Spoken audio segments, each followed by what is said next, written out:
Okay, just think about this. We spent 8 hours in bed, 8 hours at work, 1 hour with commute, 1.5 hours in the gym, 15 minutes of random household chores, or some people do more. 1.5 hours of meals, dishes, and so on. 30 minutes of personal care. And these are just all the productive things that we need to do daily. What about the time you spend doing this or this? If you include all the random downtime, there is not much time at all in a day that we have to just enjoy life.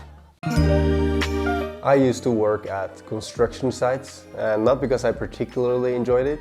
In fact, I didn't enjoy it at all. I knew I wanted to do something else, but I just didn't know exactly what, so I just stayed there until I could come up with something better. And at this point, I did not really make the most out of my days. I woke up early, worked all day with something pretty physically demanding that didn't leave too much energy for doing things after work. I tried making up for it in the weekends by being hungover half of the time. And I shouldn't exaggerate, the period was not horrible, not at all, but it was just not acceptably eventful enough. One of my mantras as of late has been that I want to strive to spend as much time as possible doing something I enjoy as much as possible. But if I look at that period, I'm pretty far away from that, and looking at the time breakdown, there is not much free time to play around with either. So what if I can make the 8-hour work chunk of the day something I enjoy, something meaningful and something interesting? That would for sure have the most significant positive impact on my life. Now it's important for me to let the days count in one way or the other, either by doing fun, interesting, fulfilling stuff, or to do something that my future self will be happy for, like learning, creating, or even working out. Basically anything that's good for me in the long run. I guess what I would call productive activities. And when I think about the years of construction work, it didn't really fulfill any of those criteria. So that was in no way the right thing for me to stick with. I talked to this guy at some point who was an engineer, and he took extra classes in order to get into med school. And I was like, you've already studied for 5 years and now you're gonna take 6 more years or even more? And I really appreciated his approach. He just said that I'm not in a rush to work for the next 45 years of my life. So if engineer was not the right thing for me, I'm not just gonna settle with it. And his answer really stayed with me, and I adopted his approach. So you shouldn't be afraid of starting over again, and this is the reason why. According to the book Range, most successful and fulfilled people actually did not specialize early, but rather the opposite.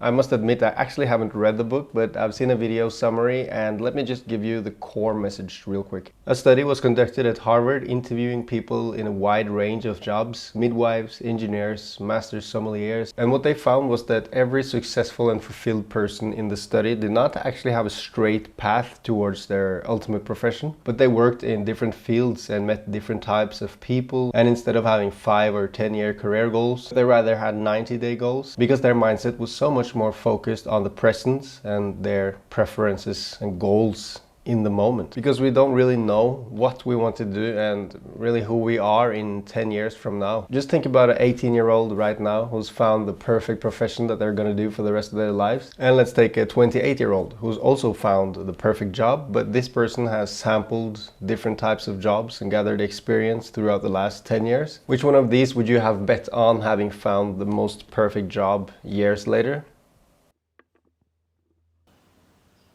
I'm horrible at drawing feet. And as with most things, I'm sure there are just as good arguments for the opposite way of going about things being great as well. If you find your calling at age 10 and it appears to stay the same 10, 20 and 30 years later, I don't know if anything can beat that, but the problem is, how would you know before you tried something else? So if you feel trapped in a career, what we can learn from the book is that there is no shame in switching and trying something else.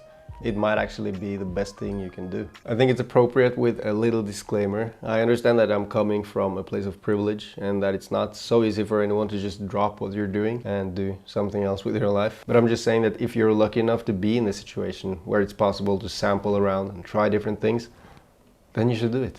So what I'm currently pursuing after trying a bunch of different things that I'm not going to get into in this video is filmmaking. And that started after I made this channel and posted some videos which lit a filmmaking spark inside me. And I understood that that's what I'm going to pursue for now, and I think for a long period, for the rest of my life, hopefully.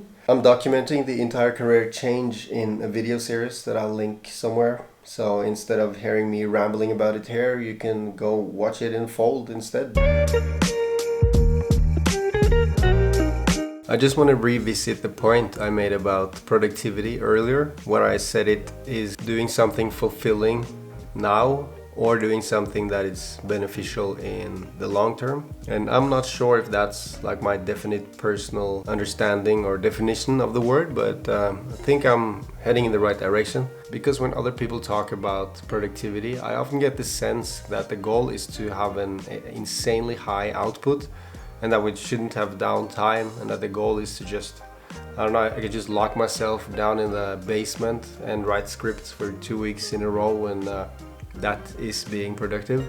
And of course, if you have goals that you work towards, you have to compromise a lot on spare time.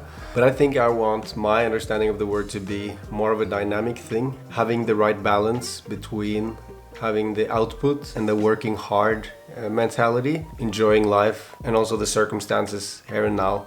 There should be like a healthy relationship between those three, so that depending on the circumstances, sometimes the production capacity could be like the main focus and just produce as much as possible, and at other times relaxation could be the priority. So I guess what I mean is that there's a time and place for everything, and I aspire to be super productive, but I don't try to produce all the time.